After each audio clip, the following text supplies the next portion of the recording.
في القلب مشاعر أخفيها قد أشرقت الشمس عليها عن خطط لم أعبأ فيها ستكون بأيامي فرقا فحياتي قبل الحلقات تيه بضياع بشتاتي من دون نعيم الآيات نرتاد لنحفظها الحلقا. আসসালামু আলাইকুম ওরহমতুল্লাহি ওবরাকাতুহু। আলহামদুলিল্লাহ ওয়াকাফা ওয়াসসালামুন আলা ইবাদিল্লাযিনা ইসতাফা আম্মা বাদ। সুপ্রিয় দর্শক শ্রোতা ভাই বোন, প্রত্যেকটা মানুষের উপর দুই ধরনের করণীয়, দুই ধরনের হক যা পালন করতে হয় এটা থাকে। তার এক নম্বরের হক হলো আল্লাহ সুবহানাহু ওয়া তাআলার হক, আল্লাহ সুবহানাহু ওয়া তাআলার অধিকার। আরেকটা হলো বান্দার অধিকার। আল্লাহ সুবহানাহু ওয়া তাআলার অধিকার আদায়ের পরে মানুষের প্রত্যেকের যে অধিকার রয়েছে আমাদের উপরে সেগুলো যদি আমরা আদায় করে দিতে পারি, পরিশোধ করতে পারি, তবে আমাদের আখিরাতের মুক্তি তথা নাজাত নসিব হবে, ত্বরান্বিত হবে। মানুষের যত হক এবং অধিকার রয়েছে, মা বাবা, আত্মীয় স্বজন, প্রতিবেশী, আরও যত মানুষের অধিকার রয়েছে, এর ভিতরে সবচেয়ে বেশি অধিকার, সবচেয়ে বড় অধিকার হলো যার, তিনি হলেন রাহমাতুল্লিল আলামিন রাসূল করিম সাল্লাল্লাহু আলাইহি ওয়াসাল্লাম। অর্থাৎ মানুষের ভিতরে সবচেয়ে বড় হক এবং বেশি হক হলো রাসূল করিম সাল্লাল্লাহু আলাইহি ওয়াসাল্লামের হক এবং অধিকার। তার প্রত্যেকটি অধিকার যদি আমরা আদায় করতে পারি, তার পাওনাগুলো যদি আমরা পরিশোধ করতে পারি, তার প্রাপ্যগুলো যদি আমরা আদায় করতে পারি, তাহলে আমাদের আখিরাতে নাজাত নসিব হবে, আমাদের মুক্তি মিলবে, তার শাফাআত আমরা লাভ করতে পারবো, জান্নাতে আমরা যেতে পারবো। প্রিয় দর্শক, রাসূল করিম সাল্লাল্লাহু আলাইহি ওয়াসাল্লামের যে সমস্ত পাওনা, তার যে সমস্ত হক, তার যে সমস্ত অধিকার রয়েছে উম্মত হিসাবে আমাদের ওপরে, সেগুলো সম্পর্কে আমরা অনেক মুসলিম আছি যারা ওয়াকিফাল নই। তার অধিকারগুলো অনেক। তার ভিতরে আজ সবচেয়ে প্রধান এবং বড় বড় 8টি অধিকারের কথা আমরা আপনাদের সঙ্গে শেয়ার করতে চাই। সর্বপ্রথম এবং সবচেয়ে বড় যে অধিকার তার রয়েছে তা হলো তার প্রতি ঈমান আনয়ন করা। তিনি যে সত্য দ্বীন নিয়ে এসেছেন, তিনি সত্য দ্বীনের যে বিধিবিধান আমাদেরকে বর্ণনা করেছেন, সুন্দরের পথে আমাদেরকে আহ্বান করেছেন, পথ নির্দেশ করেছেন, তার আনিত দ্বীনকে, সকল বিধিবিধানকে বিশ্বাস করা, মনে প্রাণে সেটাকে গ্রহণ করে নেওয়া, সেটাকে নিজের জন্য কল্যাণকর মনে করা, আল্লাহর পক্ষ থেকে আনিত এবং আরোপিত হিসাবে মেনে নেওয়া, গ্রহণ করা, এটা তার সবচেয়ে বড় অধিকার, এটা তার সবচেয়ে বড় পাওনা। একজন মহাসত্যবাদীকে সত্যায়ন করা, এটা তার অধিকার।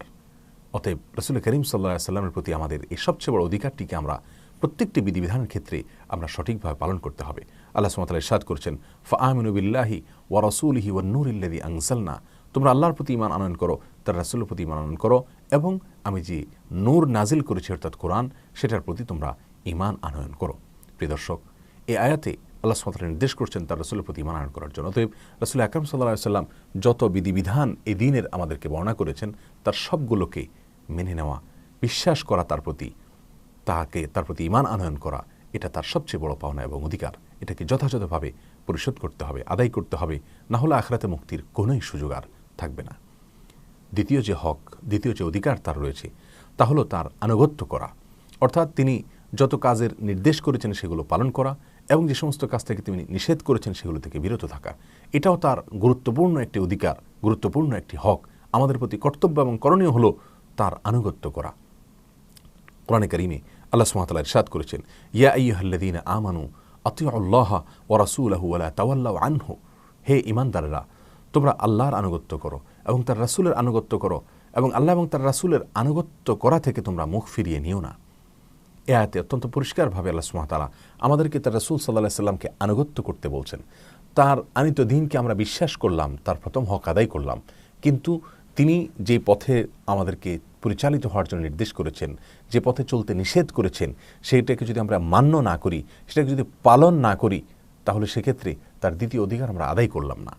অতএব দ্বিতীয় অধিকারটিকেও আদায় করতে হবে। অতএব তার নির্দেশিত পথে চলতে হবে এবং নিষিদ্ধ পথ থেকে আমাদের বেঁচে থাকতে হবে। তিনি ইরশাদ করেছেন, সহিহ বুখারীতে বর্ণিত হয়েছে, মান আতাআনি ফাকাদ আতা আল্লাহ ওয়া মান আসানি ফাকাদ আসাল্লাহ। যে ব্যক্তি আমার আনুগত্য করলো সে যেন আল্লাহরই আনুগত্য করলো, আর যে আমার আনুগত্য করলো না, আমার কথা লঙ্ঘন করলো, নির্দেশ লঙ্ঘন করলো, সে যেন আল্লাহর নির্দেশকে লঙ্ঘন করলো। প্রিয় দর্শক, আল্লাহ সুবহানাহু ওয়া তাআলা যেহেতু তাকে পাঠিয়েছেন, আপনি কারোর প্রতি বিশ্বাস যদি থাকে, তাহলে কারোর প্রতি আস্থা যদি থাকে, কারোর প্রতি আনুগত্য যদি থাকে, তাহলে তিনি যদি কোনো দূত আপনার কাছে পাঠান, তাহলে ওই দূত যদি তার পক্ষ থেকে কোনো নির্দেশের কথা আপনাকে জানান, কোনো নিষেধের কথা আপনাকে জানান, সেটাকে আপনার অক্ষরে অক্ষরে আমল করা আপনার উপরে কর্তব্য হয়ে যায়, যেহেতু আপনি নির্দেশদাতাকে, মূল নির্দেশদাতাকে আপনি নিজের নির্দেশদাতা হিসাবে গ্রহণ করেছেন। রাসূল আকরাম সাল্লাল্লাহু আলাইহি ওয়াসাল্লাম যেহেতু আল্লাহ সুবহানাহু ওয়া তাআলার পক্ষ থেকে প্রেরিত রাসূল, অতএব তার সেই সকল আদেশ এবং নিষেধকে মেনে নেওয়া এবং সেটাকে গ্রহণ করা, এটা তার হক, এটা তার পাওনা। এই পাওনা আমাদের পরিশোধ করতে হবে আখিরাতে মুক্তির জন্য। নবী আলাইহিস সালাম অন্য এক হাদিসে আসছে, তিনি বলেছেন যে মান আতাআনি দাখালাল জান্নাহ ওয়া মান আসানি ফাকাদ আবা, যে ব্যক্তি আমার আনুগত্য করলো সেই জান্নাতে যাবে, আর যে আমার আনুগত্য করলো না, আমার নির্দেশিত পথকে আমার নির্দেশনা অনুযায়ী সে চললো না, তাহলে সেক্ষেত্রে সে ব্যক্তি অস্বীকৃতি করলো, আর যে অস্বীকৃতি করলো তার ঠিকানা জাহান্নাম। প্রিয় দর্শক, রাসূল আকরাম সাল্লাল্লাহু আলাইহি সাল্লামের তৃতীয় যে হক এবং অধিকারের কথা বলবো, তা হলো প্রত্যেকটি কাজে তাকে ফলো করা, তার সুন্নাহকে মেনে মেনে চলা। এটা তার একটি গুরুত্বপূর্ণ হক এবং পাওনা, তার গুরুত্বপূর্ণ একটি অধিকার। রাসূল আকরাম সাল্লাল্লাহু আলাইহি সাল্লাম যেভাবে প্রত্যেকটা কাজ করেছেন, আমাদেরকে সেভাবে প্রত্যেকটা কাজ করতে হবে, তাকে ফলো করতে হবে, তাকে অনুসরণ করতে হবে, অনুকরণ করতে হবে। আনুগত্যের পর প্রত্যেকটা কাজকে তার বাতানো পদ্ধতি অনুযায়ী করা, তাকে ফলো করা, তার সুন্নাহকে অনুসরণ করা, অনুকরণ করা, এটা আমাদের উপরে তৃতীয় কর্তব্য এসে দাঁড়ায়। এই প্রসঙ্গে আল্লাহ সুবহানাহু ওয়া তাআলা কোরআনে কারীমে ইরশাদ করেছেন, কুল ইন কুনতুম তুহিব্বুনাল্লাহা ফাত্তাবিউনি ইউহিব্বুকুমুল্লাহ ওয়া ইয়াগফির লাকুম যুনুবাকুম ওয়াল্লাহু গফুরুর রহিম। অর্থাৎ বলে দিন, হে রাসূল, তোমরা যদি আল্লাহকে ভালোবেসে থাকো তাহলে আমার আনুগত্য করো, আমার অনুসরণ করো, অনুকরণ করো। আর আমার অনুসরণ যদি করো, আমার অনুকরণ যদি করো, আমাকে ফলো যদি করো, আমার স্টাইলকেই তোমার যদি স্টাইল হিসাবে গ্রহণ করতে পারো, তাহলে আল্লাহ সুবহানাহু ওয়া তাআলা তোমাদেরকে ভালোবাসবেন এবং তিনি তোমাদেরকে ক্ষমা করবেন। নবী আলাইহিস সালাম বলেছেন, মান রাগিবা আন সুন্নতি ফালাইসা মিন্নি, যে ব্যক্তি আমার সুন্নাহকে মুখ ফিরিয়ে নেবে সে আমার উম্মত হতে পারে না। তিনি বলেছেন, আলাইকুম বিসুন্নতি, তোমাদের প্রতি কর্তব্য হলো আমার সুন্নাহকে ফলো করা। প্রিয় দর্শক, তাহলে রাসূল আকরাম সাল্লাল্লাহু আলাইহি ওয়াসাল্লামের সুন্নাহকে, তার আদর্শকে ফলো করা, তার অনুকরণ করা, তার অনুসরণ করা, যেভাবে প্রতিটি কাজ তিনি আঞ্জাম করেছেন সেভাবে প্রত্যেকটা কাজ করা, এটা তার গুরুত্বপূর্ণ একটি হক, এটা তার গুরুত্বপূর্ণ একটি অধিকার, আমাদের প্রতি এটা কর্তব্য। অতএব আমাদের এই কর্তব্য পালন করতে হবে আখিরাতে মুক্তির জন্য। চতুর্থ নম্বর যে অধিকার রয়েছে রাহমাতুল আলামিনের, আমাদের নবী করিম সাল্লাল্লাহু আলাইহি সাল্লামের, সেটা হলো তাকে ভালোবাসা। আর সে ভালোবাসা হতে হবে পৃথিবীর যে কোনো ব্যক্তি এবং বস্তুর চাইতে সবচেয়ে প্রবল এবং প্রগাঢ় ভালোবাসা। আর সে ভালোবাসা হবে তার প্রতি, এবং তার ভালোবাসার স্বার্থে তার পরিবারের প্রতি এবং তার সকল সাহাবীদের প্রতি এবং তার পথে যারা চলেন, অনুগত থাকেন, তাদের প্রতি। রাসূল আকরাম সাল্লাল্লাহু আলাইহি সাল্লামের ভালোবাসা যদি পৃথিবীর যে কোনো ব্যক্তির থেকে, এমনকি নিজের জীবন থেকে, নিজের বাবা থেকে যদি তার ভালোবাসা প্রগাঢ় না হয়, প্রবল না হয়, তাহলে সেক্ষেত্রে কোনো মানুষ পূর্ণাঙ্গভাবে ঈমানদার হওয়ার কোনো সুযোগই হবে না। প্রিয় দর্শক, এই জন্য ওমর রাদিয়াল্লাহু তাআলা আনহুকে রাসূল আকরাম সাল্লাল্লাহু আলাইহি সাল্লাম এই কথাটি বলেছিলেন যে, ওমর, তোমার জীবন থেকেও যদি আমাকে তুমি ভালোবাসতে না পারো তাহলে তুমি ঈমানদার হতে পারবে না। ওমর রাদিয়াল্লাহু তাআলা আনহু যতক্ষণ পর্যন্ত এই বিষয়টি নিশ্চিত না করেছেন, ততক্ষণ পর্যন্ত রাসূল আকরাম সাল্লাল্লাহু আলাইহি ওয়াসাল্লাম তাকে এই কথা বলেছেন। তিনি যখন বলেছেন, ইয়া রাসূলুল্লাহ, আমি আমার জীবন থেকেও আপনাকে বেশি ভালোবাসি, তখনই তার ঈমানের পূর্ণাঙ্গতার নিশ্চয়তা তিনি পেয়েছেন। প্রিয় দর্শক, এই জন্য রাসূল আকরাম সাল্লাল্লাহু আলাইহি সাল্লামের ভালোবাসা আমাদের ভিতরে থাকতে হবে। আল্লাহ সুবহানাহু ওয়া তাআলা কোরআনে কারীমে বলেছেন, তোমাদের বাবা, তোমাদের সন্তান, তোমাদের ভাই, তোমাদের স্ত্রী এবং তোমাদের আত্মীয় স্বজন এবং তোমাদের সন্তান সম্পদ, এই সবগুলো ব্যবসা বাণিজ্য, এগুলো যদি তোমাদের কাছে আল্লাহ এবং তার রাসূলের চাইতে বেশি প্রিয় হয়, অর্থাৎ দুনিয়া যদি তোমাদের কাছে বেশি প্রিয় হয় রাসূলের চাইতে, তাহলে তোমরা অপেক্ষা করো সেই দিনের, যেদিন আল্লাহর পক্ষ থেকে আযাব আসবে, নির্দেশ আসবে। প্রিয় দর্শক, এই জন্য রাসূল আকরাম সাল্লাল্লাহু আলাইহি ওয়াসাল্লাম বলেছেন, লা ইউমিনু আহাদুকুম হাত্তা আকুনা আহাব্বা ইলাইহি মিন ওয়ালিদিহি ওয়া ওয়ালাদিহি ওয়ান নাসি আজমাইন, যতক্ষণ পর্যন্ত বাবা, সন্তান এবং সকল মানুষ থেকে আমি প্রিয় না হব, অর্থাৎ রাসূল সাল্লাল্লাহু আলাইহি ওয়াসাল্লাম প্রিয় না হবেন, ততক্ষণ পর্যন্ত তোমাদের কেউ মুমিন হতে পারবে না। অতএব রাসূল আকরাম সাল্লাল্লাহু আলাইহি ওয়াসাল্লামের চতুর্থ হক এবং পাওনা হলো তার ভালোবাসাকে পৃথিবীর যে কোনো ব্যক্তি বস্তুর ভালোবাসার উপরে প্রাধান্য দেওয়া এবং সবচেয়ে বেশি তাকে ভালোবাসা। আল্লাহ সুবহানাহু ওয়া তাআলা আমাদের সকলকে সেটা অর্জন করার তৌফিক দান করুন। এক সাহেব বলছেন, ইয়া রাসূলুল্লাহ, কিয়ামত কবে হবে? তিনি বলেছিলেন, কিয়ামতের জন্য তুমি কি প্রস্তুতি গ্রহণ করেছো? সাহাবী বলেন, ইয়া রাসূলুল্লাহ, আমার তেমন কোনো প্রস্তুতি নেই, তবে আমি আপনাকে সবচেয়ে বেশি ভালোবাসি। নবী সাল্লাল্লাহু আলাইহি ওয়াসাল্লাম তখন বলেছেন, আমার প্রতি তোমার যে ভালোবাসা রয়েছে, এটা তোমাকে জান্নাতে আমার সঙ্গে থাকার সুযোগ এনে দিবে। অতএব আল্লাহ নবী সাল্লাল্লাহু আলাইহি ওয়াসাল্লামের প্রতি ভালোবাসা যদি সবচেয়ে প্রবল হয়, আমরা জান্নাতে থাকতে পারবো। ইবাদত, বন্দেগী, নেকামল, এগুলোকে অনেক সময় আমরা ডিউটি হিসাবে করি, কিন্তু এটার স্বাদ আমরা আস্বাদন করতে পারি না। যদি ইবাদতের স্বাদ আমরা পেয়ে যাই, নেকামলের স্বাদ আমরা পেয়ে যাই, তাহলে সেগুলো করা আমাদের জন্য সহজ হবে। নবী সাল্লাল্লাহু আলাইহি ওয়াসাল্লামের ভালোবাসা যখন সবচেয়ে প্রগাঢ় হবে, সবচেয়ে প্রবল হবে সবকিছুর চাইতে, তখন ইবাদতের স্বাদ আমরা আস্বাদন করতে পারবো, ঈমানের স্বাদ আমরা আস্বাদন করতে পারবো। আল্লাহ তাআলা আমাদের সবাইকে এটা অর্জন করার তৌফিক দান করুন। তাহলে চতুর্থ নম্বরের যে অধিকার এবং পাওনা রয়েছে রাসূলের, তা হলো তাকে সবচেয়ে বেশি ভালোবাসা এবং তার স্বার্থে তার পরিবার এবং সাহাবীদের সবককে ভালোবাসা। 5 নম্বর যে অধিকার রয়েছে রাসূল আকরাম সাল্লাল্লাহু আলাইহি ওয়াসাল্লামের, তা হলো তার প্রতি সালাত পেশ করা, দুরূদ পেশ করা। নবী আলাইহিস সালাম অত্যন্ত পরিষ্কার ভাষায় বলেছেন, যে ব্যক্তি আমার প্রতি একবার দুরূদ পেশ করবে, অর্থাৎ আমার জন্য একবার দোয়া করবে, দুরূদ পেশ করা মানে রাসূল সাল্লাল্লাহু আলাইহি ওয়াসাল্লামের জন্য শান্তির দোয়া করা, আল্লাহর কাছে আবেদন করা, তার জন্য শান্তির আবেদন যদি করে কেউ একবার, তাহলে আল্লাহ সুবহানাহু ওয়া তাআলা ওই ব্যক্তির উপরে 10 বার রহমত নাজিল করবেন, অনুগ্রহ করবেন এবং তার 10টি ছোট ছোট ভুল ত্রুটি এগুলো মাফ করে দিবেন এবং 10টি মর্যাদায় তার বুলন্দ করবেন আল্লাহ সুবহানাহু ওয়া তাআলা। প্রিয় দর্শক, রাসূল আকরাম সাল্লাল্লাহু আলাইহি সাল্লাম তার প্রতি আল্লাহ সুবহানাহু ওয়া তাআলা এমনিতেই রহম করবেন। আমরা দোয়া করলেও করবেন, না করলেও করবেন, কিন্তু আমরা দুরূদ পাঠ করার মাধ্যমে, তার জন্য দোয়া করার মাধ্যমে আমরা বরং নিজেরা সৌভাগ্যবান হতে পারবো, আমাদের সৌভাগ্যের দুয়ারকে আমরা উন্মোচিত করতে পারবো। আল্লাহ সুবহানাহু ওয়া তাআলা এই জন্য বলেছেন, ইয়া আইয়ুহাল্লাযীনা আমানু সাল্লু আলাইহি ওয়া সাল্লিমু তাসলিমা, হে ঈমানদাররা, তোমরা তার রাসূলের প্রতি দুরূদ প্রেরণ করো, তার জন্য শান্তির দোয়া করো। আল্লাহ সুবহানাহু ওয়া তাআলা তার প্রতি শান্তি নাজিল করেন, তারপরও আমাদেরকে নির্দেশ করা হয়েছে করার জন্য, যাতে করে আমরা নিজেরা সৌভাগ্যবান হতে পারি, সৌভাগ্য অর্জন করতে পারি। এই জন্য কোনো বৈঠকে যদি তার প্রতি দুরূদ পেশ করা না হয়, তাহলে সেক্ষেত্রে সেই মজলিসের মানুষের প্রতি আল্লাহ সুবহানাহু ওয়া তাআলার আযাব নাজিল হওয়ার মতো হকদার তারা হয়ে যায়। আল্লাহ তাআলা আমাদের সকলকে রাসূল আকরাম সাল্লাল্লাহু আলাইহি ওয়াসাল্লামের প্রতি বেশি থেকে বেশি দুরূদ প্রেরণ করার তৌফিক দান করুন।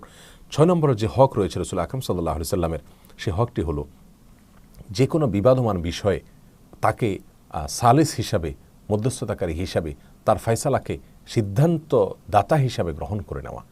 কোরআন কারীমে আল্লাহ সুবহানাহু ওয়া তাআলা বলেছেন, ফালা ওয়া রাব্বিকা লা ইউমিনুনা হাত্তা ইউহাক্কিমুকা ফীমা শাজারা বাইনাহুম।